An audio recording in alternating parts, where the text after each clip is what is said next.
పంపిణీకి సర్వం సిద్ధం. అవును, ఎన్టీఆర్ భరోసా పెన్షన్ల పంపిణీకి సర్వం సిద్ధమైంది. గత నెలలో మనం చూసుకున్నట్లయితే ఎంతమంది అర్హులు ఉన్నారో అంతమందికి కూడా పెన్షన్లు అయితే పంపిణీ కాబోతూ ఉన్నాయన్నమాట. దాదాపు 52 లక్షల మందికి పెన్షన్లు, మనకి 62 లక్షల మందికి పెన్షన్లు అయితే పంపిణీ చేయబోతూ ఉన్నారు.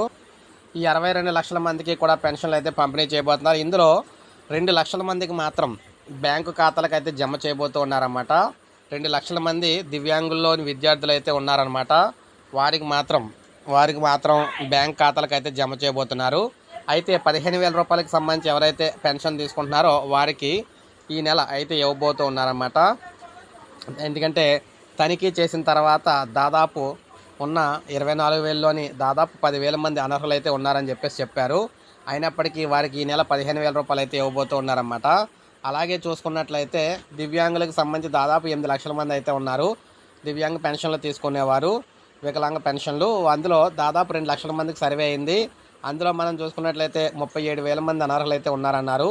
అయితే వారికి కూడా ఈ నెల అయితే ఇవ్వబోతున్నారన్నమాట. ఎందుకంటే మొత్తంగా సర్వే పూర్తయితేనే కానీ అందరినీ కూడా తొలగించమని చెప్పడం అయితే జరిగింది. అందువల్ల పెన్షన్ల పంపిణీకి సర్వం సిద్ధమైంది. మొత్తం అందరికీ కూడా డబ్బులు అయితే ఇవ్వబోతున్నారన్నమాట. సో ఇది మనకు తాజా సమాచారం. ఏప్రిల్ నెలకు సంబంధించి పెన్షన్లకు సంబంధించి సాదా అప్డేట్ అనమాట. ఎప్పటికప్పుడు మీకు లేటెస్ట్ అప్డేట్స్ అందిస్తూ ఉంటాను. ఒక లైక్ చేయండి, సబ్స్క్రైబ్ చేసుకోండి, మన ఛానల్ సబ్స్క్రైబ్ చేసుకొని ఫాలో